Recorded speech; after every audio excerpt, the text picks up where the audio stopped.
Ανάμεσα στους συντοπίτες του, έτσι με την ισιώτικη τραγιάσκα του στραβά και τόσο μικροκαμωμένος που είναι, σίγουρα θα περνούσε παρατήρητος.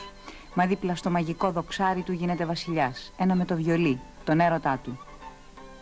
Αιγαιοπελαγίτικο σκαρί αυθεντικό των ηφαιστείων και των καλοκαιριών που χάνονται χρόνο το χρόνο πίσω από την αχλή του πρωινού της Σαντορίνης. Ο Γερομανολίτσος, ο βιολιτζής. Με αυτό το όνομα είναι γνωστός ο 75χρονος σήμερα Μανώλης νομικός, αυτοδίδακτος μουσικός, όπως απαντάει ο ίδιος. Το χωριό του λένε Βόθωνας. Και πότε μάθατε, πότε πρωτοξεκινήσατε για το βιολί? Όταν ξεκίνησα να μπω στη μουσική, ξεκίνησα από το 1926. Είμαι 10 χρονών παιδί και μ' άρεσε πολύ η μουσική και το τραγούδι. Τα πρώτα μουσικά του ακούσματα από τους γάμους και τα πανηγύρια του νησιού. Όμως η αρχή γίνεται εκεί, γύρω στα 8 του χρόνια, τότε που η μακαρίτισσα η μάνα του το 1926 αγόρασε και έφερε στο σπίτι ένα λαγούτο. Έμαθα λαγούτο, αλλά έμαθα πολύ καλό λαγούτο, δηλαδή εσολάριζα. Έπαιζα όλα τα κομμάτια, όσα υπήρχαν τα παραδοσιακά του τόπου και άλλα πολλά, τα έπαιζα μέσα στο λαγούτο. Ενώ στη Μαρμιά στα Σουλουμάνα έμαθα λαγούτο. Σύντροφο δεν έχω. Βιολιτζής δεν υπάρχει, κλαίρος δεν υπάρχει. Πόσα παίζω μόνος μου. Και από πρίγκιπας, μέσα σε λίγους μήνες, ο Μανολίτσος βασιλιάς. Με όλη τη φτώχεια τους, η μάνα του τον βοήθησε να προχωρήσει. Δραχμές 400, το πρώτο του βιολί. Πήγα σε ένα μάστορα, σε ένα Μάρκο Σιγάλα, ο οποίος έχει κεφάλι και ήταν και βιολιτζής. Όταν έπαιζε βιολί, η κάθε δαχτυλιά που έβγαζε έκανε την ακροατή να κλαίει. Έκανα 3 μαθήματα. Πώς πιάνουν το δοξάρι, πώς πιάνουν τη λαβή του βιολιού και πώς λέγονται οι 4 κόρδες που να πας στο βιολί. Μη λαρεστό. Οργανοπαίκτης 60 χρόνια. Από τα καλύτερα βιολιά, αλλά και πρακτικός δάσκαλος άρεστος στο νησί του. Εάν η Σαντορίνη έχει 5-6 βιολιτζίδες, οι 4 είναι βασιλικάδες μας. Να βλέπεις από το χωριό του να έρχεται μαθητής τόσο πολύ μακριά να πας στο μάτι του. Δεν ξέρω τι βρίσκεται. Τι βρίσκεται. Να βρουν εσάς. Ναι, πού είναι ο Μανολίτσος.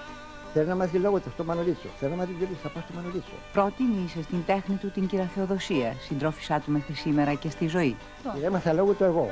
Μου κοπανιάριζε και έπαιζα εγώ βιολί και η γυναίκα μου λέγουδε. Μα εκεί που στέκεται και καμαρώνει πιο πολύ είναι στη φαμίλια του. Έκανα 9 παιδιά. Έχασα το ένα, ζωή να έχουν, έχω στη ζωή 8. Ζωή να έχω, αλλά μακάρι να είχα άλλα 16. Άσε πια το Δημήτρη του. Ο μεγαλύτερος από τους 3 γιους του, δεξί του χέρι από μικρός. Ξεπέρασε γρήγορα τον πατέρα του στην τέχνη. Αν η Ελλάδα έχει 3 λαούτα, μέσα στους 3 είναι και ο Δημήτρης ο νομικός.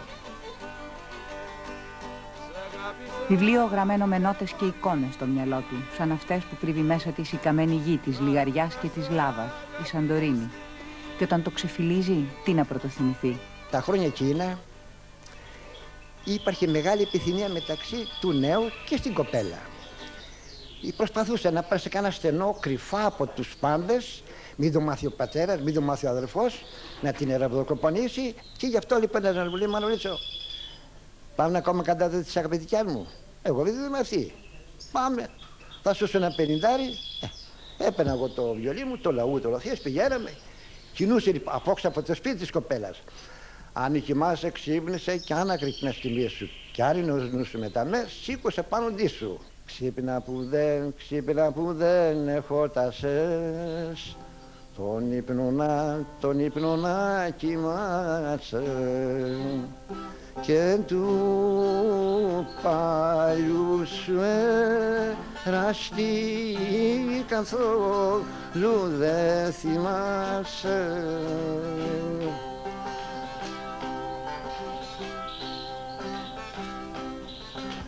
Σ' αφήνω την καλή νυχτιά. Και από τις καντάδες του έρωτα στους σκοπούς της γης του, τραγούδια ευγνωμοσύνης για την καλή σοδιά, σαν έρχονται γεμάτα τα κοφίνια με σταφύλια. Παραδοσιακός σκοπός της Σαντορίνης, το τραγούδι του τρίγου, η Βεντέμα.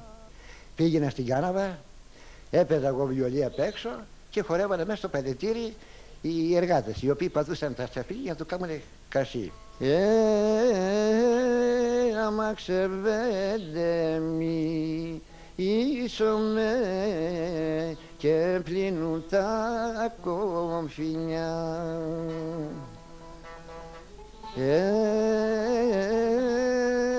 Θα πάρω τι γίνε γυναίκα μου να πάω στην Αθήνα. Δεν άξω, δεν βασανέ. Άγραφη παρτιτούρα η μνήμη του ταξιδεύει πάνω σε ταξιμάκια και σκοπούς. Πρώτα πολίτικος ηρτός, μετά μπάλος. Κι ύστερα σούστα γρήγορη, όσον αντέχει ο χορευτής.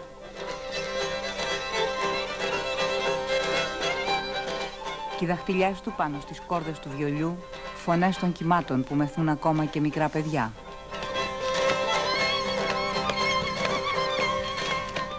Λίγο πριν το ξημέρωμα, το πανηγύρι της Παναγιάς έχει τελειώσει και ο γεροδάσκαλος κλείνει στη θήκη το βιολί. Και στην ψυχή του τη Σαντορίνη και όλους αυτούς που τον αγάπησαν. Αυτούς που θα τον συντροφεύουν στο τραγούδι της μοναξιάς όταν το δοξάρι του θα έχει πια σωπάσει.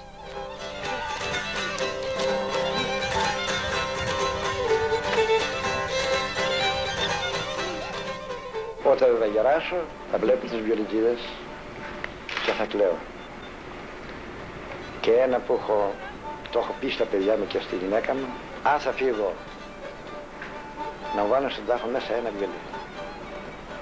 Ένα βιολί.